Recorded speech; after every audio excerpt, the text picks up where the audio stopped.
اعوذ باللہ من الشیطان الرجیم بسم اللہ الرحمن الرحیم۔ اللہ تبارک و تعالیٰ کے نام سے شروع جو بڑا مہربان اور نہایت رحم کرنے والا ہے۔ دنیا کی تاریخ میں ایسے بہت سارے بادشاہ اور فرعون گزرے ہیں جن کو ان کی بادشاہت اور دولت کے نشے نے مغرور بنا دیا اور وہ تکبر میں آ کر خدائی کا دعویٰ کر بیٹھے۔ یہ بدبخت لوگ اپنی بے شمار مال و دولت اور بادشاہت کے نشے میں بدمست ہو کر اللہ تبارک و تعالیٰ کی وحدانیت کو للکارنے لگے اور معاذ اللہ خدائی کا دعویٰ کر بیٹھے۔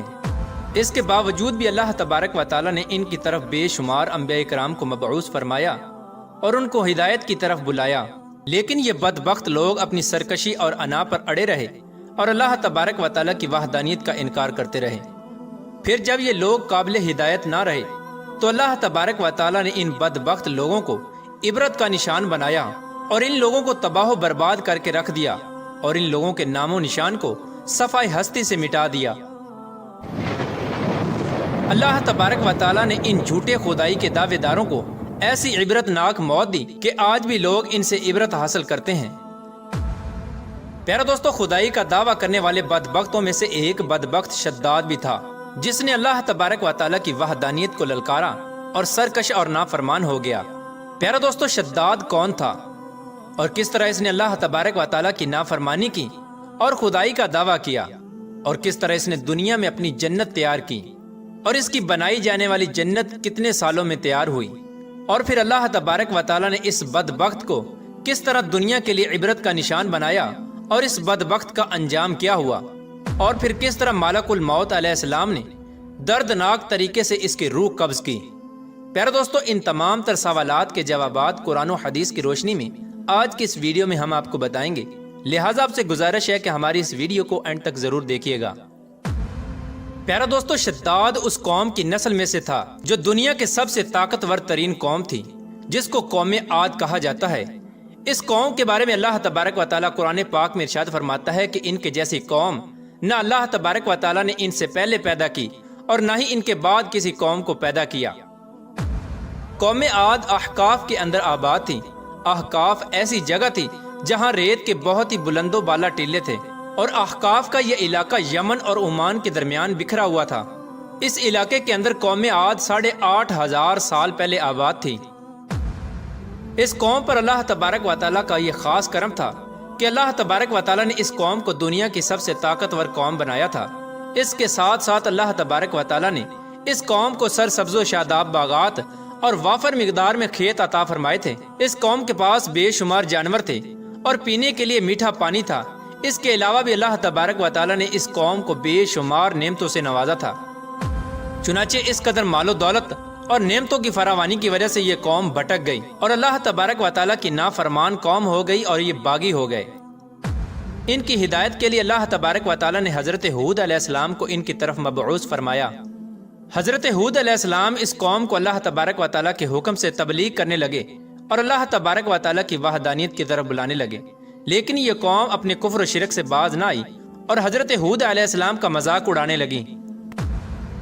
شداد جو کہ اسی قوم کی نسل میں سے تھا، وہ اس قوم کا بادشاہ تھا اور یہ 2 بھائی تھے۔ روایات میں آتا ہے کہ ایک کا نام شداد تھا اور ایک کا نام شدید تھا۔ شدید پہلے بادشاہ بنا اور وہ فوت ہو گیا۔ اس کے فوت ہو جانے کے بعد شداد نے حکومت سنبھالی اور اس طرح یہ دنیا کی سب سے طاقتور قوم عاد کا بادشاہ بن گیا۔ پیارا دوستو، شداد ایک وسیع و عریض سلطنت کا بادشاہ تھا۔ شداد کی یہ بادشاہت یمن سے لے کر عراق تک اور بعض روایات کے مطابق ایران تک پھیلی ہوئی تھی۔ شداد نے اپنی طاقت کے زور پر بڑے بڑے بادشاہوں کو اپنے زیر کر لیا تھا۔ چنانچہ اس بدبخت کو حضرت ہود علیہ السلام نے سمجھانے کی بہت کوشش کی، لیکن اس کا دل بھی بند تھا۔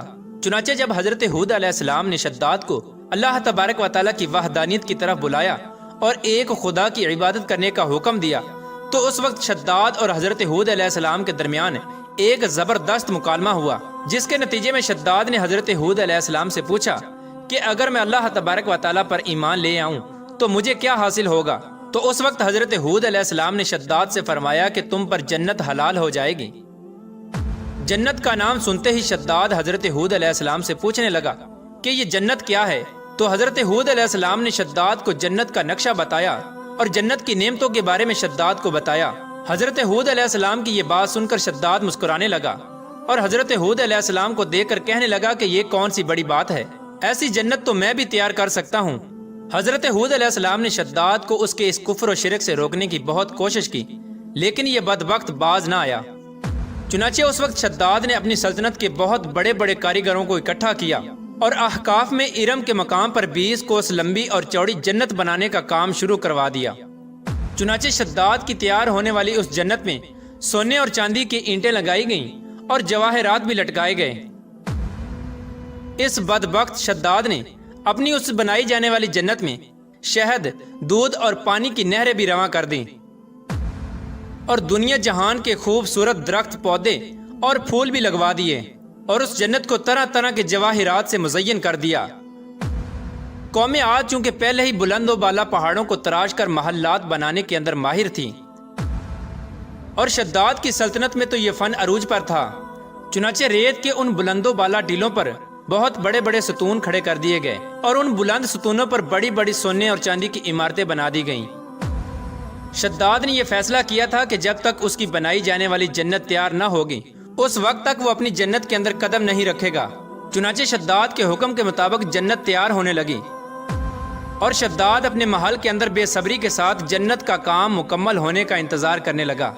شداد کی اس جنت کو تیار ہونے میں 12 سال لگے۔ 12 سال کے اندر جب یہ جنت مکمل تیار ہو گئی اور اس کو طرح طرح کے ہیرے جواہرات سے مزین کر دیا گیا اور طرح طرح کی خوبصورتی سے مزین کر دیا گیا، تو اس وقت شداد کو اس کی جنت کے تیار ہونے کا پیغام پہنچا دیا گیا۔ چنانچہ شداد جنت کے تیار ہونے کا پیغام سنتے ہی بہت خوش ہوا اور شداد اپنی جنت کو دیکھنے کے لیے اپنی فوج کو ساتھ لے کر جنت کی طرف نکل پڑا۔ چنانچہ شداد ابھی جنت کے دروازے پر پہنچا ہی تھا کہ اس نے اپنے سامنے ایک شخص کو کھڑا دیکھا۔ شداد اس شخص کو دیکھتے ہی پہچان گیا اور اپنے حواریوں سے کہنے لگا کہ یہ شخص مجھے جنت میں داخل نہیں ہونے دے گا۔ تو اس وقت شداد کے حواریوں نے شداد سے پوچھا کہ یہ شخص کون ہے اور یہ جنت میں کیوں نہیں داخل ہونے دے گا؟ تو اس وقت شداد نے اپنے حواریوں سے کہا کہ یہ ملک الموت علیہ السلام ہیں جو کہ میری روح قبض کرنے کے لیے آئے ہیں اور یہ مجھے جنت میں داخل نہیں ہونے دیں گے۔ اس وقت شداد بدبخت ملک الموت علیہ السلام سے عرض کرنے لگا کہ مجھے صرف اپنی جنت میں قدم رکھنے کی مہلت دے دی جائے، لیکن اللہ تبارک و تعالیٰ کی طرف سے مقررہ فرشتے نے جواب دیا کہ مجھے اللہ تبارک و تعالیٰ کی طرف سے حکم ہے کہ میں تجھے تمہاری جنت کے اندر قدم نہ رکھنے دوں۔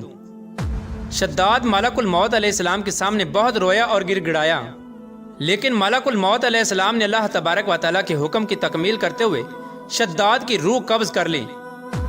چنانچہ شداد کی موت کے بعد حضرت جبرائیل علیہ السلام نے ایک زوردار چیخ ماری اور شداد کی بنائی ہوئی ساری جنت زمین کے اندر دھنس گئی اور غائب ہو گئی۔ شداد کی اس عبرت ناک موت کے بعد حضرت ہود علیہ السلام نے قوم عاد کو بارہا مرتبہ سمجھایا، لیکن قوم عاد باز نہ آئی۔ حالانکہ شداد کا یہ انجام قوم عاد کے لیے کافی تھا، لیکن جب انسان کی عقل پر غرور کا پردہ ہوتا ہے تو چاہے شداد ہو یا شدید، اس کو کسی کام کا انجام دکھائی نہیں دیتا۔ حضرت ہود علیہ السلام نے قوم عاد کو شداد کا انجام بتا بتا کر ڈرانے کی کوشش کی، لیکن قوم عاد باز نہ آئی اور اسی طرح اللہ تبارک و تعالیٰ کی نافرمانیاں کرتی رہی، یہاں تک کہ حضرت ہود علیہ السلام مایوس ہو گئے۔ اس وقت جب قوم عاد قابل ہدایت نہ رہی تو اللہ تبارک و تعالیٰ نے حضرت ہود علیہ السلام کو حکم دیا کہ وہ اپنے ساتھیوں کو لے کر اس علاقے سے چلے جائیں۔ اللہ تبارک و تعالیٰ کے یہ حکم پاتے ہی حضرت ہود علیہ السلام نے اس وقت آخری مرتبہ اپنی قوم کو سمجھانے کی کوشش کی، لیکن وہ لوگ پھر بھی باز نہ آئے، تو حضرت ہود علیہ السلام اپنے ساتھیوں کو لے کر اس علاقے سے روانہ ہو گئے۔ چنانچہ ان کے جانے کے بعد اللہ تبارک و تعالیٰ نے قوم عاد پر خوفناک آندیاں مسلط کر دیں۔